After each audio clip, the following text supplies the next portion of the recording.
Assalamualaikum teman-teman. Selamat pagi. Bertemu lagi dengan Ustazah Sofi. Pagi, Bu. Iya, apa kabar Mbak Arifa? Mbak Ani?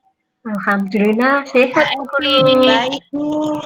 Alhamdulillah, semoga semuanya sehat ya. Iya, sudah mandi semua?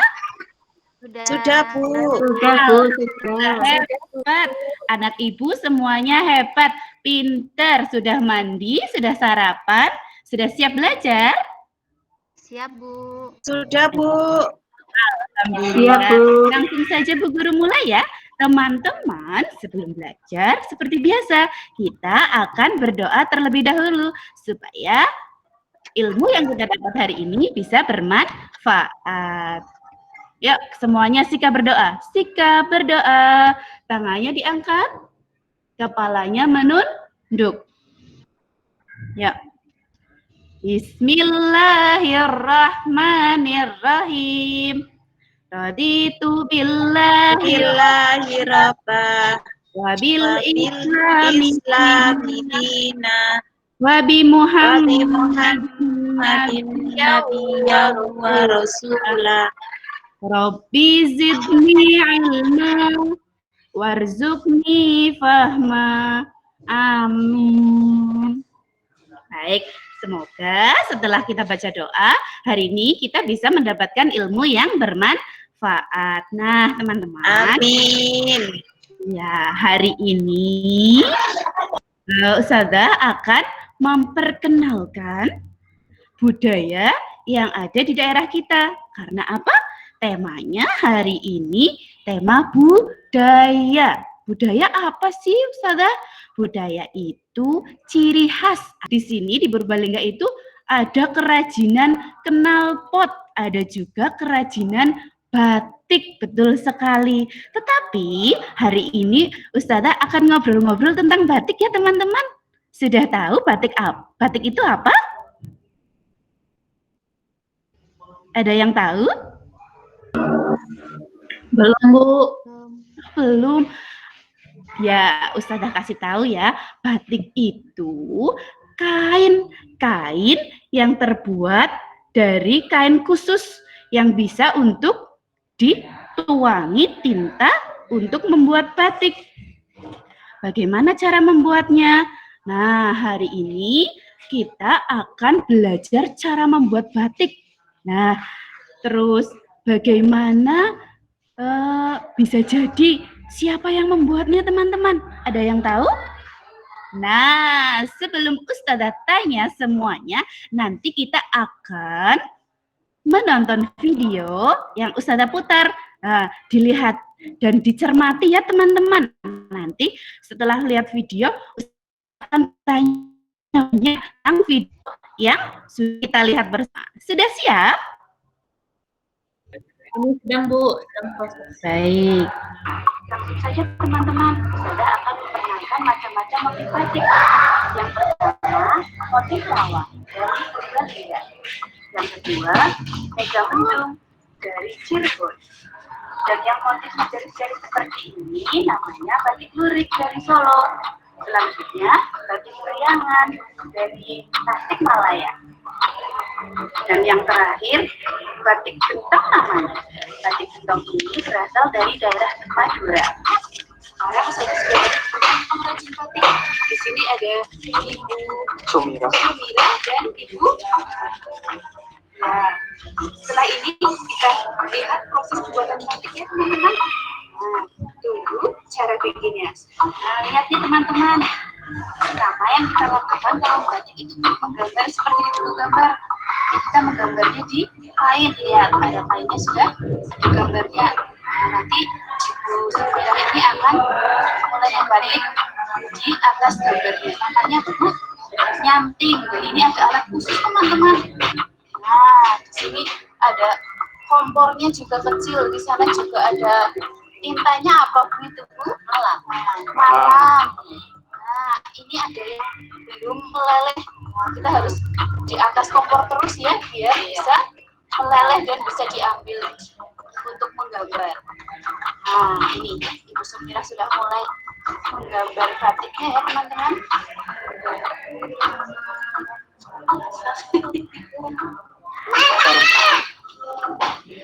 Begini nih caranya teman-teman. Nah, pandai sekali ya Ibu ini. Nah, yang satu. Pengrajin batik itu sangat telaten dan tidak boleh putus asa. Sabar sekali dalam menggambar.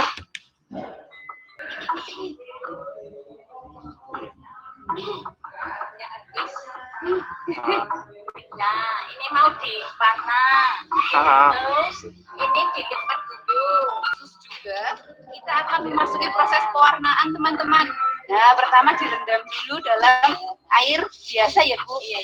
Nah, pertama direndam dalam air yang biasa. Setelah itu nanti dimasukkan, ditiriskan terlebih dahulu.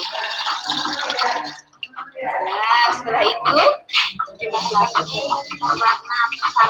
Nah, setelah direndam di dalam air yang biasa untuk dicuci, kita masukkan ke dalam air pewarna teman-teman, supaya mendapatkan hasil warna yang kita inginkan.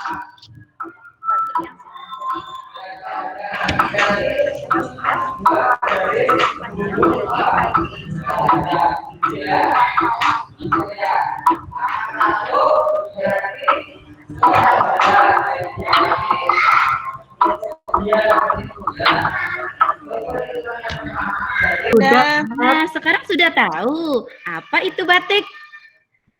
Batik itu kain khusus yang dilukis jadi bermotif, dan motifnya juga macam-macam ya ternyata. Nah, ada apa saja tadi? Ada Bagus-bagus ya, Bu. Iya, bagus-bagus. Apa saja coba Mbak Ani tadi? Ada motif mega mendung, ada motif Iya. Lurik. parang, motif Parang, apa lagi? iya. Gentong. Iya, ada gentong dan sebagainya. Itu juga merupakan khas dari daerah yang membuatnya. Iya, betul sekali. Nah, terus di mana ya tadi buatnya ya? Siapa yang tahu? Nah, iya, di tempat khusus tadi yang Ustazah kunjungi itu pengrajin batik rumahan. Ada juga pengrajin batik yang sudah berkumpul menjadi satu, seperti pabrik batik seperti itu. Jadi lebih luas, tetapi karena sedang kondisi seperti ini, Ustazah berkunjungnya ke tempat batik yang perumahan. Nah, terus selain itu, di mana ya kita bisa mendapatkannya? Apa langsung ke pengrajin batik? Apa di mana bisa dapatkannya? Bisa di toko, atau bisa di pasar online juga bisa. Iya. Terus kapan ya kita bisa menggunakan batik itu? Ya, ketika sudah dijahit menjadi baju. Iya, di rumah ada yang punya baju batik? Ada, Bu. Aku punya, Bu. Ustazah. Alhamdulillah ada yang punya. Kapan pakainya ya kira-kira? Mau ke kondangan? Kondangan. Oh, kondangan. Undang ulang tahun. Oh, ulang tahun Mbak Ani. Ya, terus kemana lagi? Sekolah, Bu. Oh, ke sekolah juga ada ya biasanya seragam batik. Terus kenapa sih bikinnya susah-susah harus dibuat seperti itu? Kenapa? Ada yang tahu? Nah, karena batik merupakan ciri khas daerah. Nah, kalau di Purbalingga di daerah kita khasnya motifnya motif lawak. Walaupun khasnya motif lawak, tapi pengrajin juga bisa menggambar yang lain. Nah, tadi gambarnya di mana teman-teman? Di kain ya? Oh, ternyata Iya. menggambar itu tidak hanya di kertas, tapi di kain pun bisa ketika bisa memberikan keindahan. Terus bagaimana tadi ya cara buatnya? Sudah lihat kan? Ternyata lama prosesnya. Dari kain yang putih menjadi batik seperti itu. Prosesnya lama dan butuh keterampilan khusus. Tapi yang anak soleh bisa ikut, bisa contoh dari pengrajin batik itu adalah keuletannya, ketekunannya. Karena berkat beliaulah, batik itu tetap ada, tetap lestari di negara kita. Nah, sebagai generasi Indonesia yang baik, kita juga harus mempunyai sikap yang tekun, betul, yang tekun, telaten, seperti itu ya, seperti pengrajin batik. Nah, sekarang tugasnya anak soleh adalah sebelum Ustazah kasih tahu, ada yang punya baju batik kan tadi di rumah ya? Nah, anak soleh sudah suka apa belum pakai baju batik? Ada yang baju batik? Bu. Suka, alhamdulillah. Kalau yang suka, sekarang ikutin tepuknya Ustazah ya. Tepuk Ya. batik budaya Indonesia. Aku suka batik. Yeay. Nah, setelah bisa tepuknya, nanti anak soleh boleh mengenakan baju batik dengan gembira. Sekarang tidak perlu malu, karena ternyata kalau pakai baju batik itu kita termasuk warga negara Indonesia yang baik, yang mau mencintai budaya Indonesia, terutama daerahnya sendiri. Tadi pengrajin batiknya, cara membuatnya itu terburu-buru, apa telaten, apa sambil marah teman-teman? Telaten, Ustazah. Tekun sekali ya. Nah, kita perlu mencontoh sikap pengrajin tadi. Kegiatannya adalah hari ini menggambar dan mengisi pola gambar yang sudah anak soleh buat. Menggambarnya di mana, Ustazah? Boleh di kertas atau boleh di benda-benda lain. Nah, atau misalnya... Di tembok boleh, Ustazah. Kenapa, Mbak Rifa? Di tembok boleh. Tembok saya belum ada gambarnya. Oh, kalau di tembok, nanti kalau Mbak Arifah sudah bisa menggambar sebesar tembok, di mana saja boleh, ketika gambar itu bisa memperindah tampilan temboknya. Seperti itu Mbak Arifah, ya. Untuk kali ini kita pakai media yang kecil-kecil dulu. Seperti yang sudah kita buat minggu lalu, ada box buku yang kita buat. Punya Mbak Arifah masih? Masih, Ustazah. Nah, yang seperti ini masih ada yang buat tempat buku, majalah seperti itu.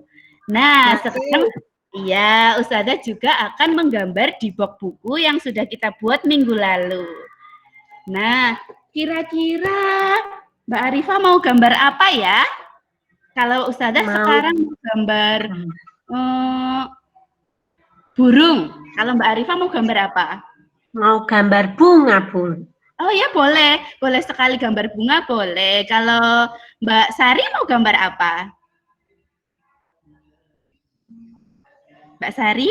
Oh, tidak ada. Ya. Kalau Mbak Ani? Daun. Oh iya, boleh. Gambar daun boleh. Gambar apa saja boleh, sesukanya anak soleh. Nah, di sini Bu Guru akan menggambar burung.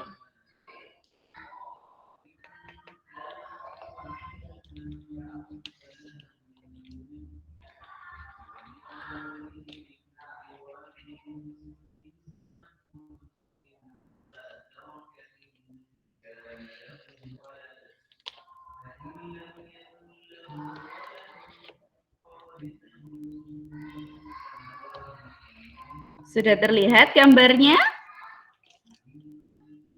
Gambar burung apa ya kira-kira itu, teman-teman? Gambar burung merak.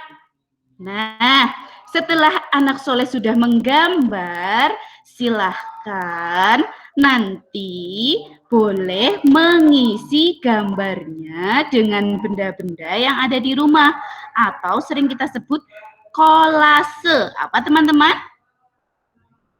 Kolase. Nah, kolase itu mengisi pola gambar yang sudah jadi dengan. Nah, mengisinya pakai apa, Ustazah? boleh pakai benda-benda yang ada anak soleh. Misalnya daun kering, biji-bijian, terus kertas lipat kalau punya, atau kertas batik juga lebih bagus. Atau dengan, kalau yang insya Allah ada di rumah, beras mungkin ya. Beras mungkin ibu punya di rumah. Kalau beras warnanya putih berarti nanti anak soleh bisa menggambar di atas kertas yang berwarna biar berasnya tampak. Nah, di sini Ustazah akan menggunakan bekas makan, bekas tempat makan. Nah, ada bekas tempat makan. Di tempat anak soleh ada bekas tempat makan seperti ini. Waktunya. Oh iya, terus gunting dan juga perekat ya. Setelah itu kita gunting-gunting menjadi bentuk yang kecil-kecil, kemudian ditempel menggunakan lem kayu atau bisa kita ganti double tip atau lem biasa. Nah, kita tempelkan seperti ini sampai rapat. Nah, seperti ini. Sampai rapat ya teman-teman. Nah, setelah jadi, nanti kita akan mendapatkan, tada, ini gambar yang dihasilkan Bu Guru. Ini kolasenya Bu Guru menggunakan tempat nasi, bekas tempat nasi. Anak soleh boleh mengulangnya atau membuatnya dengan benda yang ada di sekitar anak soleh. Boleh biji-bijian, daun kering, beras, atau kertas lipat, atau kertas kado, atau yang lain. Gambarnya pun sesuai selera anak soleh. Nah, kegiatan hari ini berarti ada berapa teman-teman? Ada 2. Yang pertama, kenakan batik dengan senang hati. Yang kedua, kita menggambar dan mengisi pola gambar. Seperti itu. Bisa dimengerti teman-teman? Bisa Ustazah. Ya, baik. Kalau sudah mengerti, pas ketika anak soleh melakukan kegiatan, minta ambilkan gambar atau divideokan. Setelah itu bisa kirimkan kepada Ustazah. Seperti itu ya. Atau bisa mengulang videonya nanti untuk diputarkan oleh ayah atau bunda. Kalau begitu, kegiatan hari ini cukup ya teman-teman ya. Ya, kita akhiri kegiatan hari ini dengan membaca hamdalah. Alhamdulillahirabbil alamin. Semoga hari ini teman-teman bisa mengerjakan dengan mandiri dan semangat. Tentunya telaten seperti para pengrajin batik. Jangan lupa jaga kesehatan, tetap semangat, jaga kebersihan, dan semangat untuk belajar. Terima kasih. Assalamualaikum warahmatullahi wabarakatuh.